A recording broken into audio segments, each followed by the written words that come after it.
সেদিন মায়ের সাথে চলে গিয়েছিলাম উল্টোরথে মেলা দেখতে। মেলায় প্রবেশ করেই দেখতে পেলাম এই সুন্দর সুন্দর কিউট কিউট ঠাকুরের মূর্তিগুলো, যেগুলোর দিক থেকে চোখ সরানোই যাচ্ছিল না। আর এই যে এখানে এত এত কানের দুল, নানান রকমের ডিজাইনের হার, রকমারি জিনিস ছিল।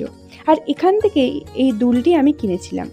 তারপর একটু যেতেই চোখ পড়ল মেলার মূল আকর্ষণ জগন্নাথ দেব, বলরাম ও সুভদ্রার দিকে। ওখানে আমরাও গিয়ে পা ছুঁয়ে প্রণাম করলাম। চোখে পড়ল এই সুন্দর গোপুসোনার দিকে, এক কাকিমা কোলে নিয়ে দাঁড়িয়ে আছে। আজকে মেলায় গিয়ে দেখলাম ভিড়টা অনেকটাই কম আছে। তারপর চলে গেলাম গরম গরম ঘুগনি খেতে।